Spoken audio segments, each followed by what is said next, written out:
जय श्री राम भक्तों। बाबा की असीम कृपा आपके परिवार पर आपकर प्राप्त होती रही। हमारे जितने व्यूअर्स हैं, हम प्रार्थना करते हैं उन पर बाबा की कृपा बनी रहे। आज हम आपको बताना चाहते हैं कि हर गृहस्थ व्यक्ति चाहता है कि माता लक्ष्मी की कृपा बनी रहे।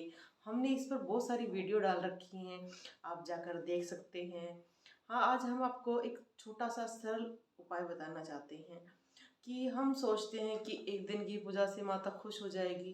नहीं, हमें कम से कम कोई भी उपाय है उसको 11 दिन, 21 दिन, 41 दिन, 2 महीने तक करना चाहिए और उसका प्रभाव हमें 1 या 2 महीने में मिलता है। ऐसा नहीं होता कि अभी के अभी किया और प्राप्त हो गया है।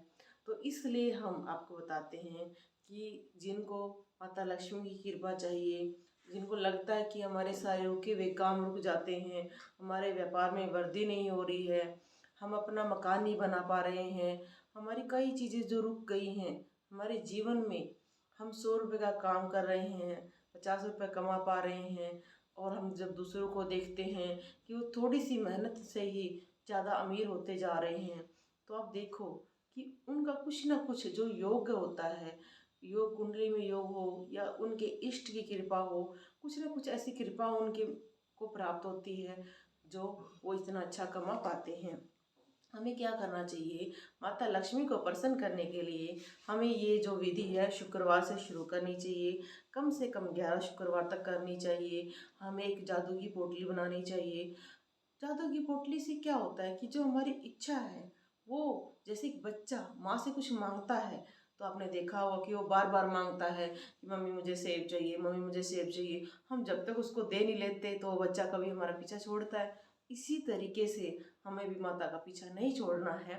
हमने एक पोटली बनानी है लाल कपड़े की या पीले कपड़े की, उसमें थोड़े से चावल रखने हैं, आप उसमें सुपारी रख सकते हैं और जो आपकी इच्छा विश है उसको लिखें। लिखें कि मेरा क्या नाम है, क्या गोत्र है, मैं कहाँ का हूँ और मेरी माता लक्ष्मी से ये इच्छा है कि मेरा ये काम पूरा करे। उसमें 1 रुपये का सिक्का भी डालें, थोड़ा सिंदूर डालें, उसको बांध के माता लक्ष्मी की चरणों में रख दें। हमें 11 शुक्रवार तक उसकी पूजा करनी है। उसकी विधि बताते हैं कि माता को फूल चढ़ाएं। आप उसमें गुलाब फूल चढ़ा सकते हैं, जो आपके पास अवेलेबल हो तो वो चढ़ा सकते हैं।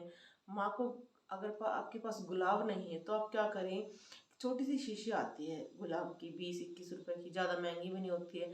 गुलाब का इत्र ले आएं, वो माता को हर शुक्रवार अर्पण करें। उसका जो कहते हैं कि जो इत्र होते हैं उनका जो छिड़काव है, अगर देवी देवताओं पर करते हैं तो वो खुश होते हैं, उनकी खुशबू उन्हें महसूस होती है, तो वो आपके जीवन में भी ये खुशबू लाते हैं। हमें क्या करना है, हर शुक्रवार को माता को आप चाहे 1 कटोरी खीर बनाएं, थोड़ा सा उनको अर्पण करें। हमारे हरियाणा में तो एक कहावत है कि खीर खाए पूरा कुनबा और खुश हो जाए देवता। तो ये इसीलिए कहा जाता है कि हमारे देवता कुछ वैसे आहार ग्रहण नहीं करते, वो उनकी खुशबू से, हमारी श्रद्धा से ग्रहण करते हैं। खीर का भोग लगाएं और लौंग और कपूर का धुआं करें पूरे घर में, अपने मंदिर में। हमें क्या करना है, 11 शुक्रवार करनी है ये चीज़ें। क्या क्या करनी है मैं आपको फिर बताती हूँ। गुलाब चढ़ाएं, गुलाब नहीं है तो गुलाब का इत्र चढ़ाएं, माता को खीर का भोग चढ़ाएं और हमें जो धूनी करनी है, लौंग और कपूर की करनी है, पूजा करनी है, लक्ष्मी माता का पाठ करना है। आपके पास अगर फ़ोन में है तो फ़ोन में कर सकते हैं और माता के जो मंत्र होते हैं वो भी आप जाप कर सकते हैं। और कम से कम 5 मिनट बैठें माता के पास और जाप करें। ये नहीं होता कि एक दीपक जलाया, माता लक्ष्मी सुन लेना मेरी, और उठ लेते हैं, भाग लेते हैं। अरे वो तो आई सुनने, इतने आप उठ के भाग गए हो तो वो क्या समझेगी। कई लोग कहते हैं हमारी इच्छाएं पूरी नहीं हो रही आपके उपाय से। क्यों नहीं हो रही? क्योंकि वो भी ये समझ जाती हैं कि जो आप सिर्फ उनसे अपनी इच्छा पूरी करवाना चाहते हैं और उठ कर भाग जाते हैं। आप उनसे अपना एक कनेक्शन जोड़ें, उनसे बात करें, अपनी श्रद्धा को दिखाएं।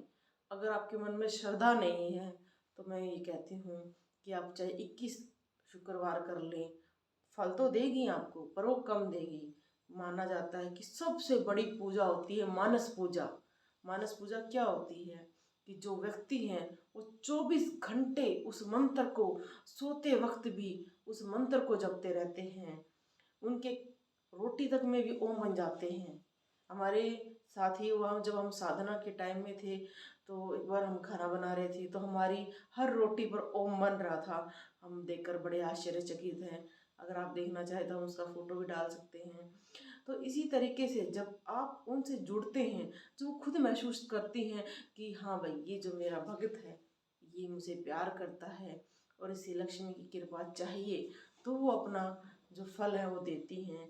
अगर आप उनको भी जैसे दिखावा करते हैं तो वो भी दिखावा करके ही चली जाती हैं। जहाँ आपको लाखों रुपए देना चाहती हैं वो 100 रुपये देकर चलती बनती हैं। अब ये ना सोचें हम जितने होशियार हैं, हम बनावटी हैं, तो क्या देवता समझते नहीं हैं? वो हमारे 7 जन्मों तक की जानते हैं, तो क्या वो ये जानते नहीं कि हम किस धोखे में चल रहे हैं? हम देवता को धोखा देने चल पड़ते हैं। मैंने बहुत सारे लोगों को देखा है कि वो कहते हैं हमने हनुमान की पूजा की, हमने काली माता की करी, हमने भैरव की, हमने इसकी की, हमारी मन्नत पूरी नहीं हो रही।